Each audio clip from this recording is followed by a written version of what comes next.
an intro for the Brooklyn Nets. Now, the Brooklyn Nets are a squad that is 8-19. They have a almost -5 net rating. I think they're a team that is going to be able to just focus on building assets.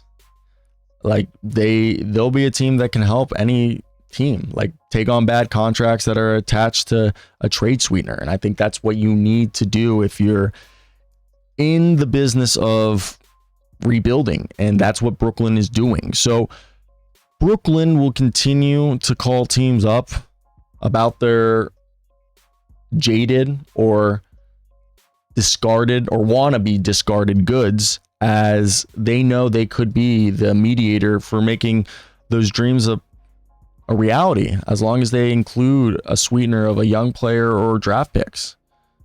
Anthony Simons is one that we've mentioned earlier, but the Celtics are desperate to dump the $27.6 million salary Simons is basically owed, and that would reduce their tax burdens. The Nets can absorb this contract basically through trading one player or making this a multi-team trade. It's not like they still have the salary that they did in the offseason.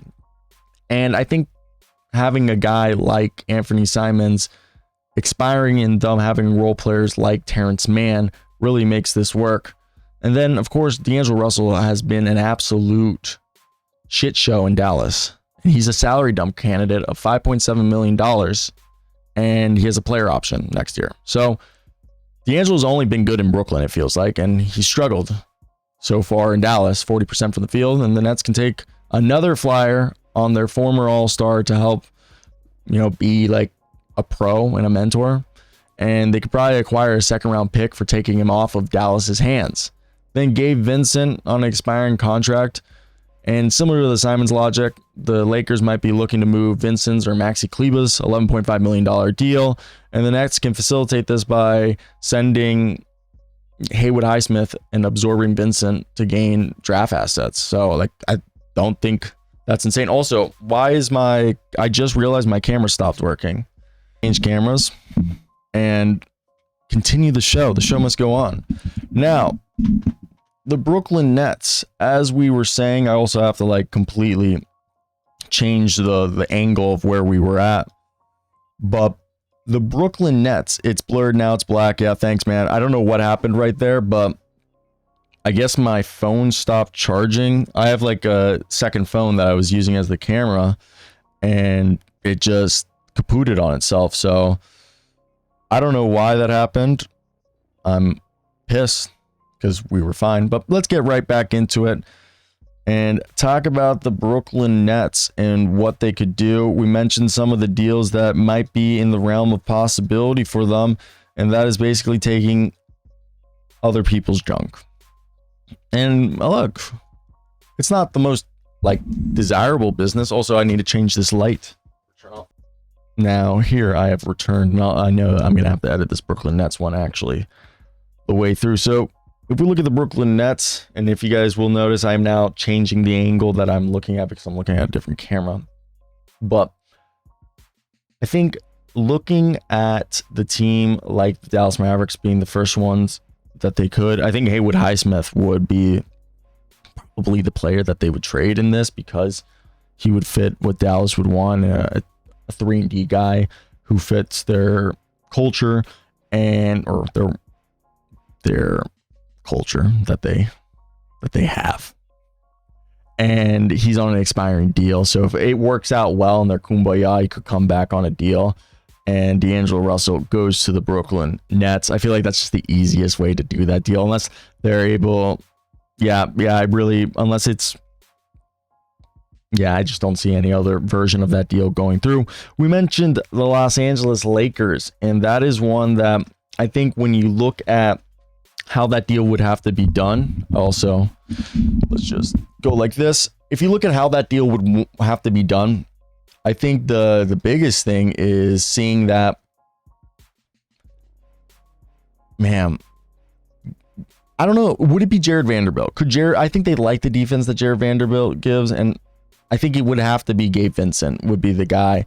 Would that then be, as I've mentioned already, a Haywood Highsmith? I think in an ideal situation, could they send Maxi Kleba and Haywood Highsmith for, I don't know if Deron Sharp would have enough, would be too much trade value. Maybe they give up, instead of Maxi Kleba, you give them Dalton Connect because you don't want to give up a draft pick.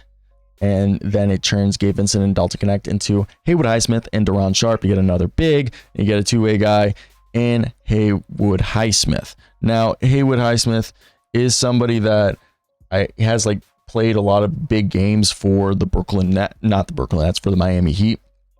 And this season, his injury, from my understanding, he's progressing through on-court work, but he's still not been cleared for full contact 5-on-5 drills, according to Eric Slater 4 days ago. So that we don't know if he's going to come back this year. So that's the biggest thing that we have to acknowledge when you're looking at him. Now, Anthony Simons, how would the Celtics entice Brooklyn to take Anthony Simons? I said the easiest way to do this would be just Terrence Mann and Mr. Haywood Highsmith. I believe that deal just goes right there. Yep. You can have him just eat that salary, and you tell him, here, no picks, nothing involved. You take off Terrence Mann's money and we get the cap flexibility. Now, is there another way for this deal to happen without Anthony Simon? I mean, without Terrence Mann being involved? It's a bit harder, as they would have to basically cut or send another, they have to send $10 million or like $12 million to make this deal work. And then you would have to start stacking contracts, and that's where it becomes hard, because the only way I see in a realm of possibility that would be something that they would do, man. And would you send Xavier Tillman? Because I do think they value him as a leader and as like the older guy in the locker room, and they don't have to include him in this scenario. I just have Anthony Simons and Chris Boucher going there, because that's $29 million in salary. So what I was going to say is, the only other way I see them maybe doing something like this is that it's Deron Sharp with Haywood Highsmith, and is it a Zaire Williams or I just think Jalen Wilson and Tyrese Martin, they make too little money to be, so it would have to be like a Zaire Williams. So you end up having like Chris Boucher and Anthony Simons turn into Zaire Williams, Deron Sharp, and Haywood Highsmith. That could be one that I think works. Maybe you have the Celtics throw in as a trade sweetener. Man, who would be the trade sweetener in this whole situation? Or maybe they do include Xavier Tillman, so it's just a 3-for-3 swap. I think that's another one that's in the realm of possibility. It's definitely a situation that I didn't know what would be the right way to kind of like look at it, or to say that this is the right way. I'm curious to hear your guys' thoughts. What do you guys expect the Brooklyn Nets to do? I just don't think, outside of like these moves, it's going to be a hard like pill to swallow that maybe not as many teams are going to be wanting to play ball as much as they would like. So that's just one that I was thinking about. So let me hear your thoughts on that one.